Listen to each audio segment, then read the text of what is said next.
Welcome to eagle media works.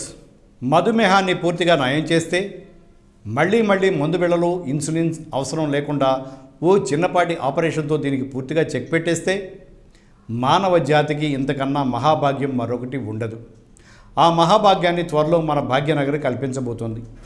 ఇక్కడ వైద్యులు endoscopy చికిత్సా విధానంతో మధుమేహాన్ని పూర్తిగా నియంత్రణలోకి తేవచ్చని గుర్తించారు.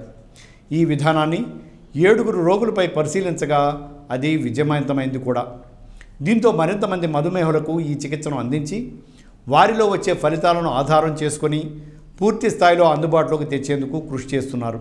ఈ విధానం వినియోగంలోకి వస్తే భవిష్యత్తులో మధుమేహ బాధితులు మందులు ఇన్సులిన్ వాడాల్సిన అవసరం లేదని Asian Institute of Gastroenterology director doctor D Nageshwara Reddy తెలిపారు. ఎండోస్కోపీ విధానంతో మధుమేహాన్ని నియంత్రణలో పెట్టేందుకు విస్తృత పరిశోధనలు చేస్తున్నామని అన్నారు. ప్రస్తుతం ఇది ప్రయోగ దశలో ఉందని, త్వరలో ఈ విధానంలో చికిత్స అందిస్తామని చెప్పారు. హైదరాబాద్లో 3 నెలల క్రితం 7 రోగులకు ఎండోస్కోపీతో మధుమేహాన్ని నియంత్రించినట్లు చెప్పారు. ప్రపంచవ్యాప్తంగా 200 మందికి ఈ విధానం ద్వారా డయాబెటీస్ని అదుపులో పెట్టినట్లు చెప్పారు.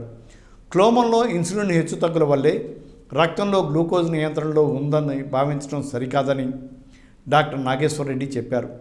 చిన్న పేగుల్లోనూ ఇన్సులిన్ ఉత్పత్తి ఉంటుందని, దానిలో మార్పులు చేసి డయాబెటీస్ను అదుపులో పెట్టవచ్చని అన్నారు.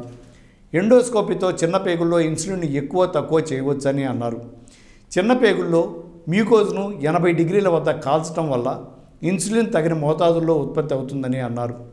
తరువాత చిన్న పేగును ఒక పొరతో కవర్ చేస్తామని అన్నారు. తద్వారా క్లోమంలో ఇన్సులిన్ క్రమబద్ధీకరించవచ్చని పరిశోధనలో తేలిందని అన్నారు. Thanks for watching eagle media works. Like and subscribe Eagle Media Works.